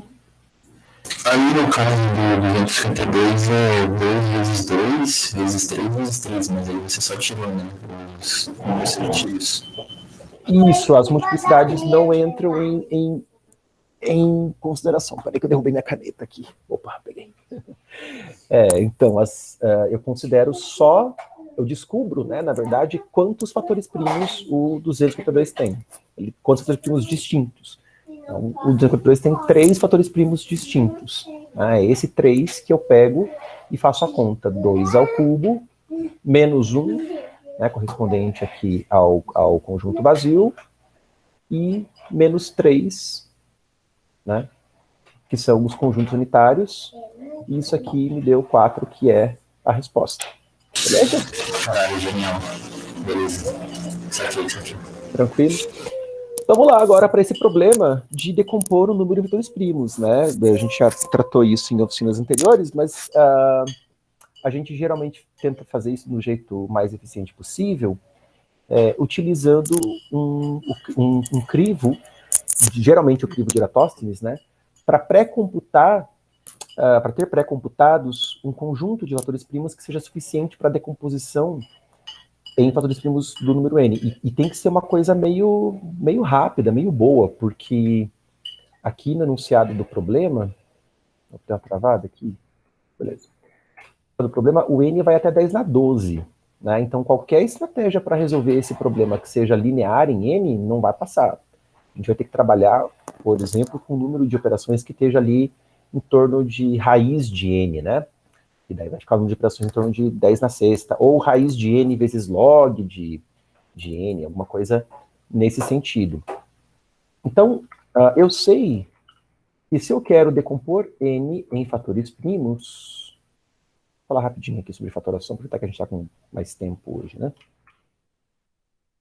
Para decompor n em fatores primos, eu não preciso de todos os primos de 2 até n para decompor o n. Se eu pego, por exemplo, sei lá, 2 vezes 3. Se eu pego 30, vai. Eu não preciso de todos os primos de 2 até 29 para decompor o 30. Por quê? Olha só, eu pego o 30 por 2. 2 é o primeiro primo, né, que divide 30, beleza? Aí eu fico com 15. Então, já descobri lá que o 2 divide o 30 e divide só uma vez o 30, né? Se eu conseguisse dividir o 30 mais vezes por 2, eu ia contando essas vezes para definir aqui o expoente, inclusive, do 2 na decomposição do 30. Próximo primo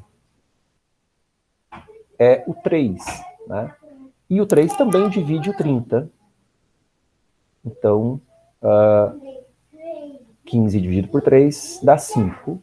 Então, 2 vezes 3. O próximo primo da minha lista de primos aqui é o 5, que também divide o 30.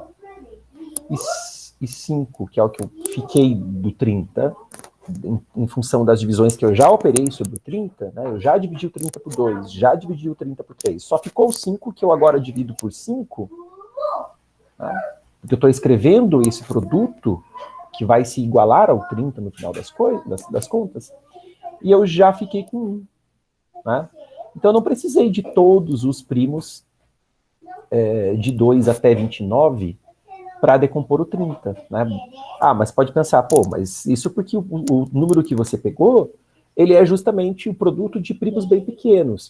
E se fosse, por exemplo, 29 vezes 2? 29 vezes 2 é 58.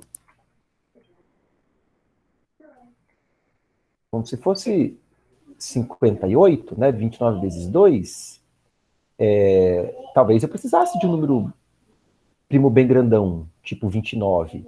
Né? E 29 está ali em torno de n sobre 2. 29 aqui no caso é n sobre 2.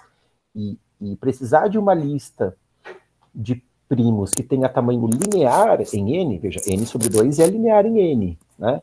E 10 na 12 sobre 2 é um número da ordem de 10 na 11, quer dizer, não ajuda, não resolve o problema. Eu não posso querer ter cerca de 10 na 11 primos na minha lista de primos. Eu quero trabalhar com algo em torno da raiz do número.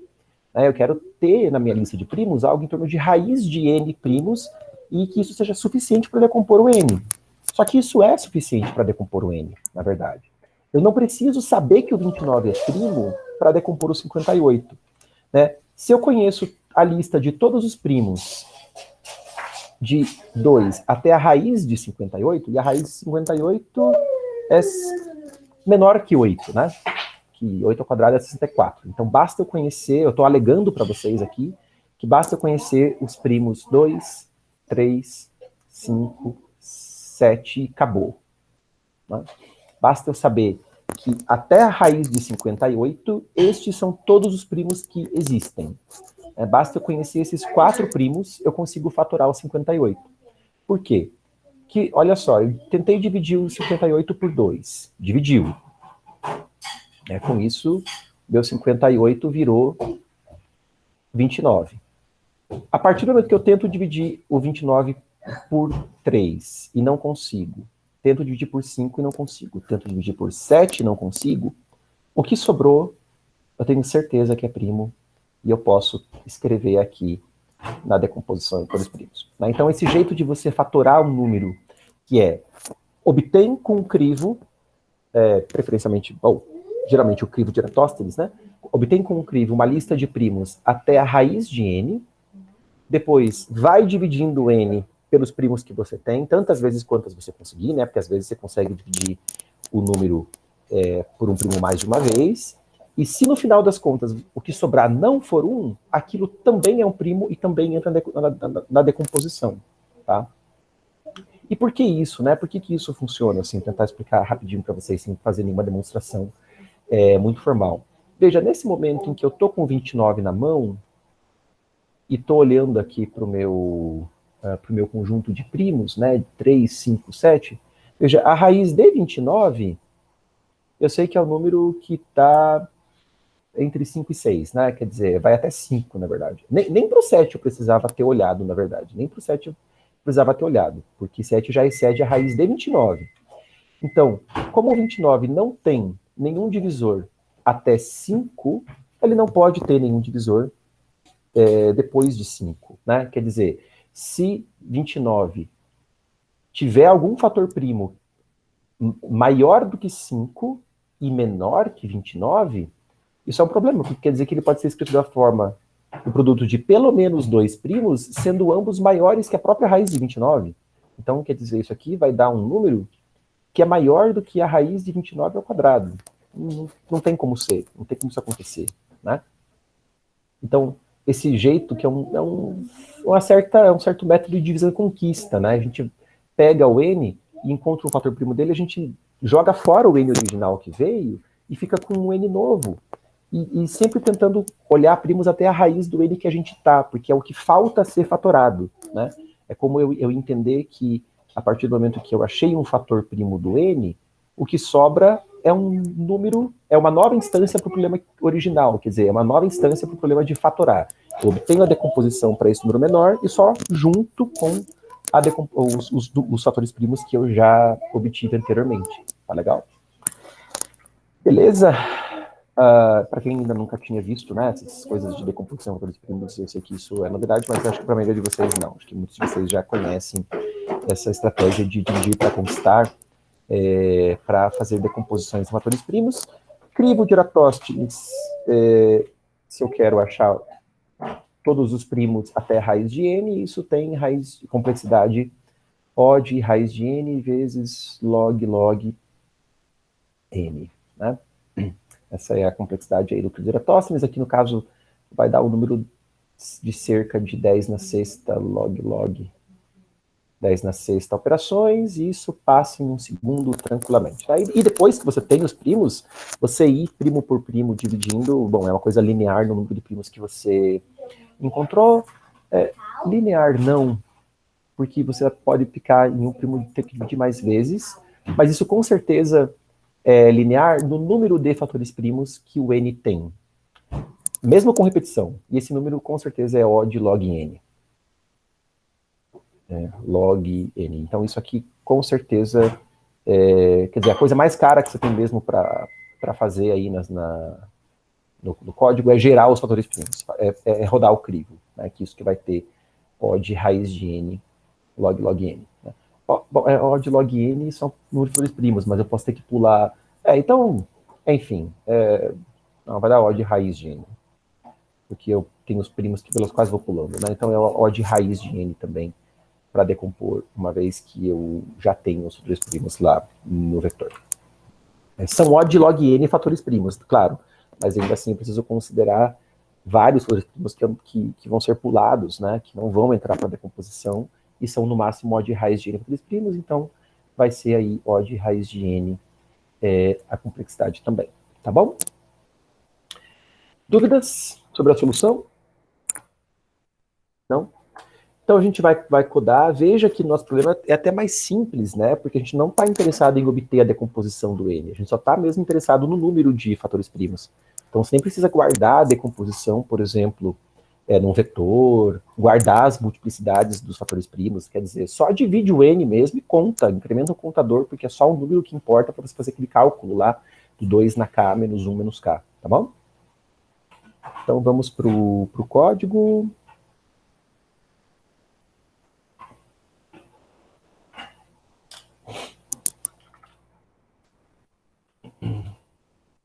Este é o URI 2661. Eu já tinha feito esse problema antes, só para eu saber. Raul já tinha, né? Também não? Não. Hoje é só novidade. Pô, que bom. Bom, mas acredito que a maioria de vocês já conhecia, né? Essas coisas de crivo, fatoração, enfim, né? Isso eu já tinha visto. Beleza. Quem está vendo isso pela primeira vez, assim, esse jeito de fatorar números, quem nunca tinha feito isso antes? Para eu saber. Pode escrever no chat quem também quiser, tiver com vergonha de falar no microfone.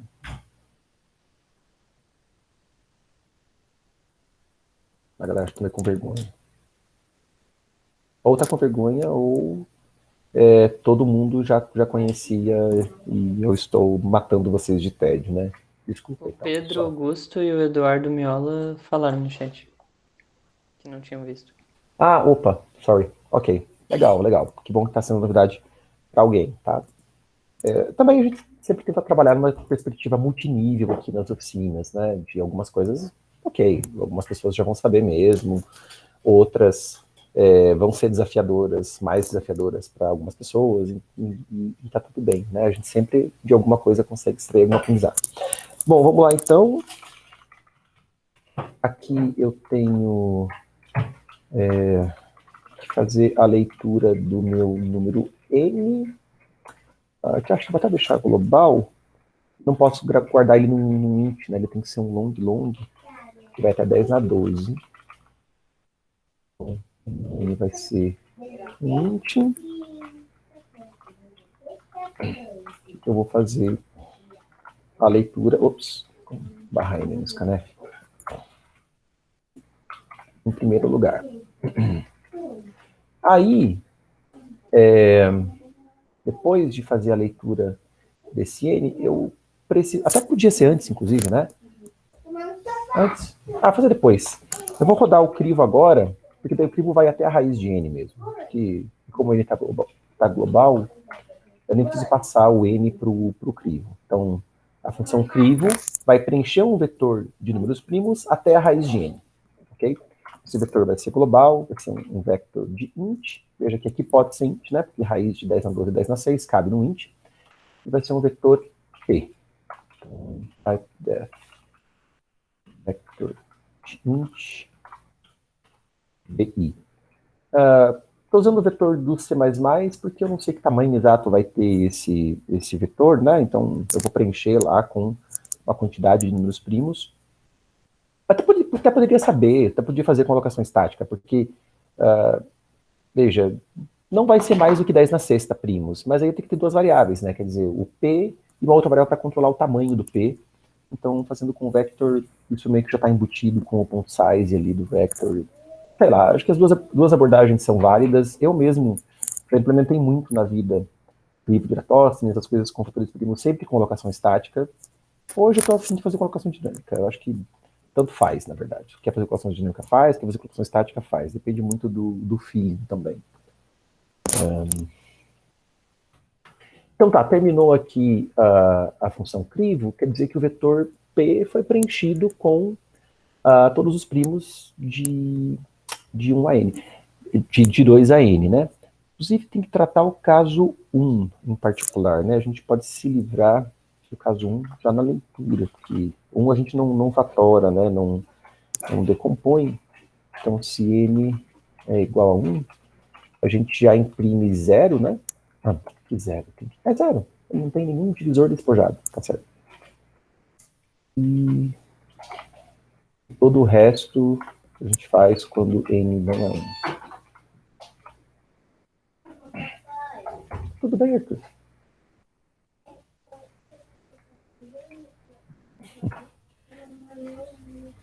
Bom, enfim, meu filho ali. Então tá. Deixa eu ver. Aqui. A gente precisa, então, agora que a gente computou esses primos, né? Pré-computou esses primos no vetor P, a gente precisa fatorar o n. Mas não é exatamente fatorar o n, é chamar uma função que vai descobrir o número de fatores primos distintos na decomposição do n. Então, esse valor, inclusive, vai ser o nosso k. Né? Então, eu vou chamar aqui essa função k, que eu vou pegar esse número k, que vai receber o resultado da fatoração do n. O n está global, por isso que eu não preciso passar o n para a função. Essa função justamente vai descobrir o número de fatores primos na decomposição do n. Tendo esse valor k, o que eu preciso imprimir, não sei se cabe no int ou não, ou seja, o número da ordem 10 na 12 vai ter no máximo, sei lá, log de 10 na 12 fatores primos, né? Então você pode pensar em torno de uns 30 fatores primos, 2 na 30, quer dizer, isso é para caber no int, mas digamos que na hora você não queira fazer a conta e não sabe se vai caber no int, não, então, sei lá, pode a barraca, né? Você sabe que 10 na 12 números, então todo número de 1 a 10 na 12 é candidato a ser um desses divisores, um desses fatores primos, então em long cabe com certeza. Né? Então o que eu tenho que fazer é pegar o k, então 2 elevado a k menos 1 menos k. 2 elevado a k é 1 ll shift para a esquerda k vezes, tá? 2 elevado a k, menos 1 menos k.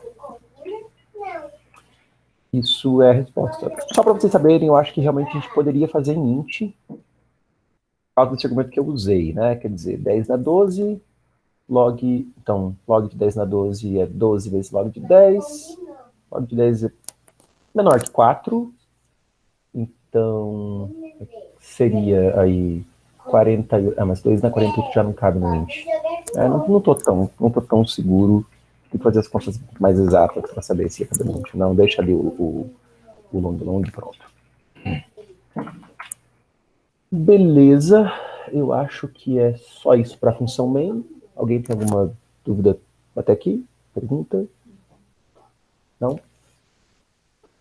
Vamos para as funções que tem que implementar ali, né? A crivo de Eratosthenes é só um algoritmo bem simples, né, para preencher esse vetor de primos. A ideia é, a gente vai começar com esse vetor já com um elemento que é o 2. Né? O 2 é o primeiro primo que a gente conhece. E aí, depois, a gente vai fazer um for com i começando em 3, indo até a raiz de n, né, que é o nosso limitante máximo aí para gerar primos. Isso eu posso até fazer algo como int n recebe raiz de n, para não ter que chamar a raiz toda vez. Se bem que não seria chamada, mas deixa eu falar. Então, todos os números de 3 até n sendo a raiz de n, vão ser candidatos a primos, né? Vão ser candidatos a entrar nesse vetor P aqui. Quem sabe eu chegue aqui e faça P pushback I, né? Esse I é o primo que eu descobri que é um primo que vai entrar no vetor. Só que isso só vai acontecer se esse I, que é o número da vez, né? Que eu estou tentando descobrir se é primo ou não, se ele for um primo. E como é que eu testo se esse cara é primo? Bom, eu já tenho a lista dos primos gerados antes desse I, né? Então eu vou verificar se esse I é divisível por algum dos primos que eu já gerei. Se não for, então ele é primo, então ele entra no vetor. Então eu começo com uma flag abaixada. Se eu encontrar algum divisor, dentro dos primos que eu já gerei, se encontrar algum divisor do I, eu levanto essa flag. Então se eu terminar qualquer coisa que eu faça aqui no meio com a flag ainda abaixada, quer dizer que o I é primo, ele entra no vetor. Né? Lembrando que nós somos seres humanos, nós não somos computadores, então a gente não tem obrigação de escrever um código linha por linha. Às vezes é interessante você fazer isso que eu estou fazendo aqui. Quer dizer, a ideia aqui é, bom, estou fazendo um for no I, e quem entra no vetor, ou não entra, é o I. Vai entrar de acordo com o quê? Com uma flag que vai começar baixada, então se ela termina baixada, ele entra. Se não, por que eu faço isso? Porque às vezes, se você tenta, se você deixa para escrever essa linha aqui mais para o final, né, vai fazer as outras coisas no meio do caminho, e aí escrever essa linha, é bem comum você chegar aqui e esse I CN, ou esse I CJ, sabe? Esse tipo de bug a gente comete porque a gente já contaminou a nossa caixa com outras variáveis que foram aparecendo aqui no meio do processo, e no nervosismo da competição, inclusive, esse tipo de coisa a gente faz pra caramba, tá? Esse tipo de bug. Especialmente se você é meio desastrado como eu, assim. Então a ideia é sempre você meio que fazer as coisas, assim, já sempre da estrutura macro e depois você vai se afunilando nos lugares que tem que afunilar, tá? É uma boa estratégia para evitar de colocar bug no código.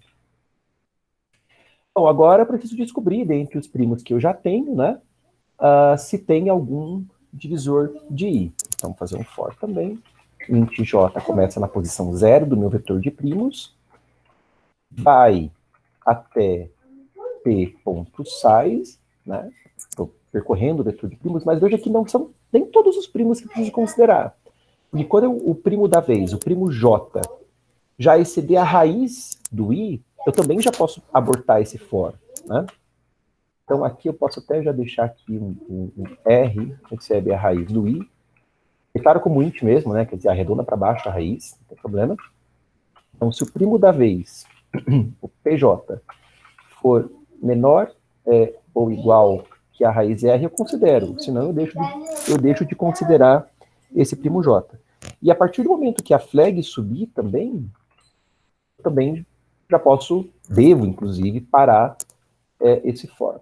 Veja, essas três condições aqui desse for, quer dizer, bom, claro, tem que verificar, né, fazer o JI só até o tamanho do vetor, não vai dar para a segmentação, consegui dar para a segmentação, mas abortar esse for quando o primo da vez excede a raiz e abortar esse for quando eu encontro um divisor, isso aqui é vital para que o crivo de Eratosthenes tenha aquela complexidade lá, O de raiz de n log n. Senão não teria aquela complexidade, tá? Seria outra complexidade. Então, isso aqui é importante para o código passar. Tem outro jeito de implementar o crivo, que é com bitset, o bitmask, enfim, que é que você tem uma cadeia de bits, uma para cada número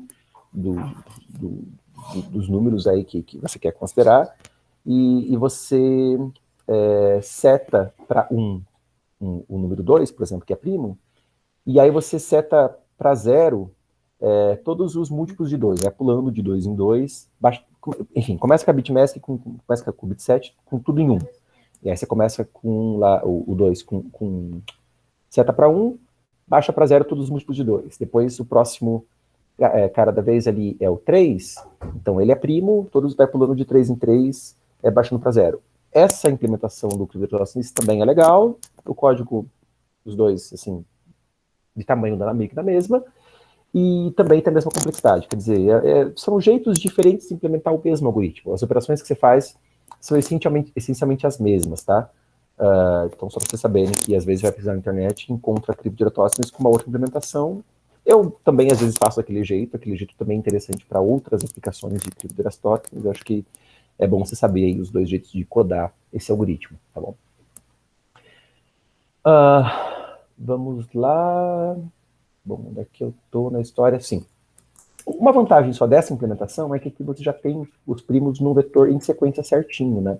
Aquela lá eu seria uma bitmask, um bitset, por exemplo, com uns e zeros decidindo se o número é primo ou não. E aí eu teria que fazer uma varredura linear ainda nesse bitset, justamente para pegar os primos, se eu vou fazer, por exemplo, uma decomposição em fatores primos, tá? Então, essa é basicamente a diferença aí das duas implementações.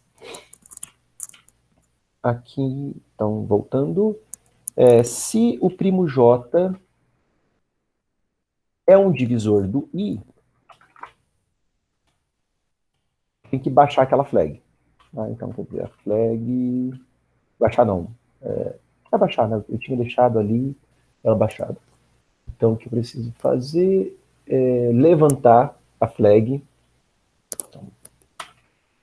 ou recebe, né? Eu levanto a flag se eu encontrei, se eu descobri que o primo J é divisor do I. Bom, aí eu levanto a flag. Se quiser, pode fazer com if também, né? If flag recebe 1. Mesmo. Tá? Do que for mais rápido para você pensar e escrever certo, né? Não queira firular muito e escrever errado, que às vezes só piora. Então, o código do crivo está aí. Né? Se alguém viu fazer uma besteira na hora de que estava codando? O que é esse operador aí? Esse barra igual? Nunca vi. Barra ou bit a bit. Ou. Nossa, nunca vi esse negócio. Ou recebe é a mesma coisa que fazer flag ou. Tá, ok. Nossa, pode crer. Agora aí você bota a operação antes do operador de atribuição, tá bom? Agora entendi, eu não tinha pegado. Tô fazendo... A flag começou com 0, né? A partir do momento que eu fizer um teste desses que dê verdadeiro, vai levantar a flag, porque o ou vai dar 1, e começa a dar sempre 1, né? Porque é um ou. Beleza? E aí você fez um crivo dentro do crivo, né? Meio que um crivo dentro do crivo. Não, esse aqui é o crivo de Eratosthenes padrão mesmo. Esse é um dos jeitos mais clássicos de implementar. Tem aquele outro jeito que eu falei, que é com bitset, bitmask, que também é bem utilizado. Aquele jeito é melhor para algumas coisas, esse jeito eu acho melhor para outras. Quando, sei lá, você quer um vetor de primos para fatorar, eu prefiro usar essa implementação, que já vem com vetor, já sai o vetor de primos ali bem fácil, é só percorrer aquele container, aquele vector, aquele vetor ali. Eu acho mais simples. E os códigos das duas implementações são bem equivalentes em tamanho, assim, né? Só tem que, se você vai querer fazer de cabeça, tem sempre que lembrar dessas 3 condições do for de dentro do crivo. Se você não lembrar, você vai fazer besteira, né? Ou, no caso da competição, consulta o caderninho para não fazer besteira e esquecer de alguma dessas 3 condições, porque senão a implementação não vai ter a complexidade que precisa ter, tá bom? Mais alguma dúvida, comentário? Não? Bom, então vamos fazer o código de fatoração, decompor o número de fatores primos. Aqui no caso até mais simples, porque a gente nem quer fatorar mesmo, né? Porque para fatorar a gente tipicamente guardaria os fatores primos e as multiplicidades num array também, mas aqui a gente só quer descobrir o número de fatores primos. Então esse nosso código vai ter uma resposta aí que a gente vai retornar depois, que é um contador, né? Que começa com 0 e toda vez que a gente descobre um fator primo do n, a gente incrementa esse contador. Então, enquanto o n é maior que 1, quer dizer que a gente tem alguma coisa ainda para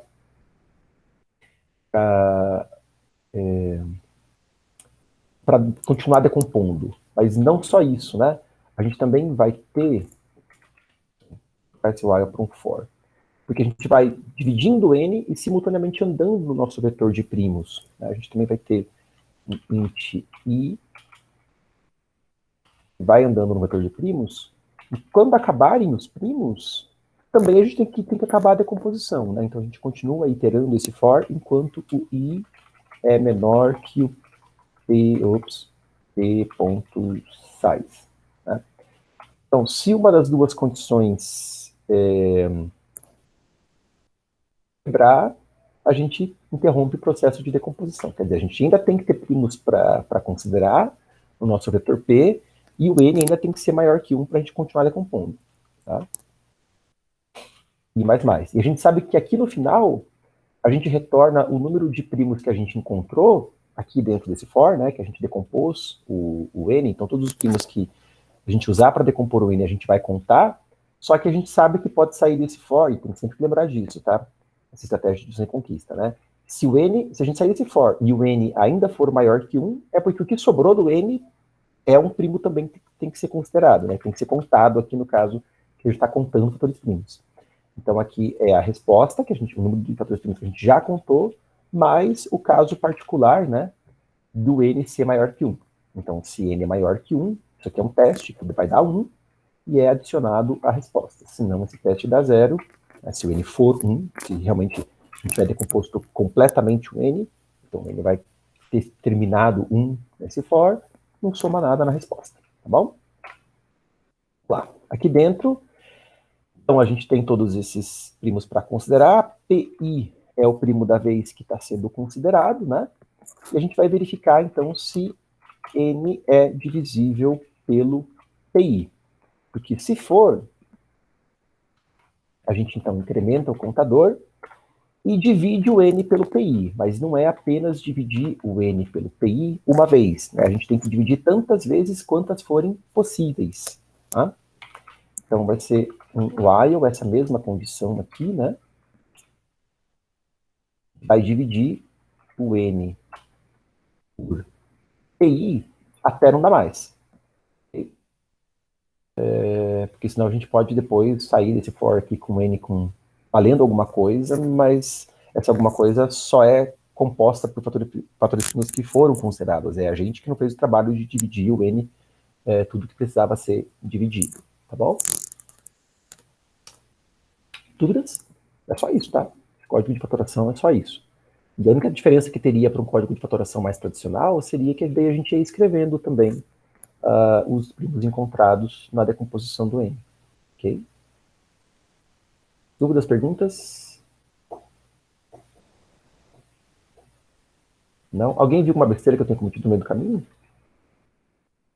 Eu estou um pouco enferrujado de ministrar a oficina para vocês, tá? Então hoje eu estou mais lento, um novo horário também, mais distraído, porque daí, né, casa, o ambiente também está mais propício a distrações, então qualquer coisa que eu tenha cometido de erro aí, que eu escorregue da apresentação da oficina para vocês, por favor, me avisem.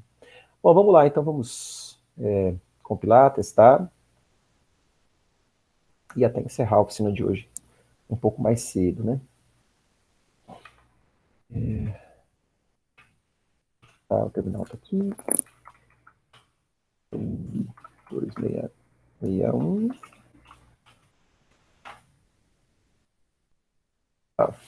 Pera aí. Isso.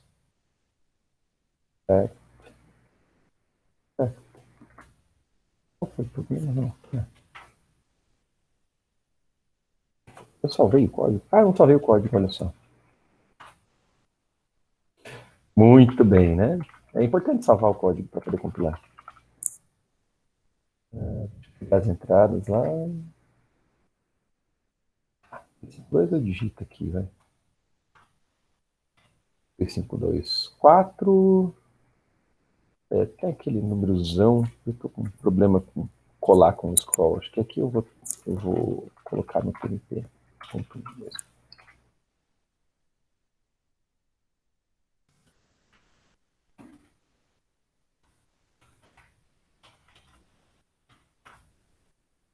E 13.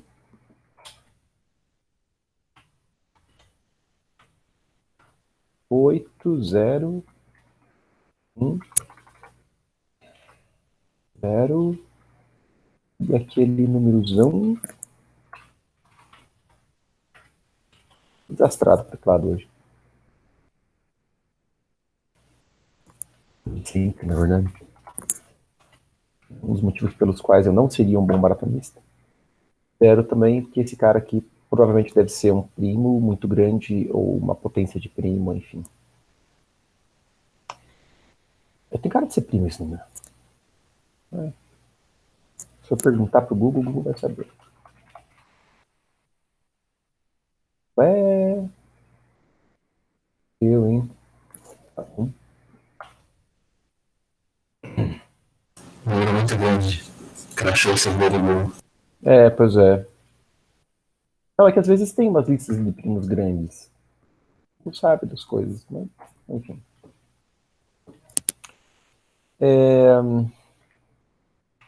Deixa eu pegar o código, submeter lá no URI.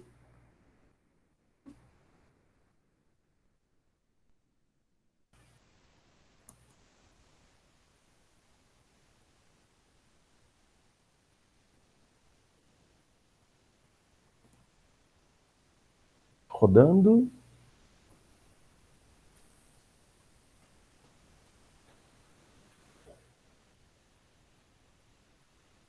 E passou.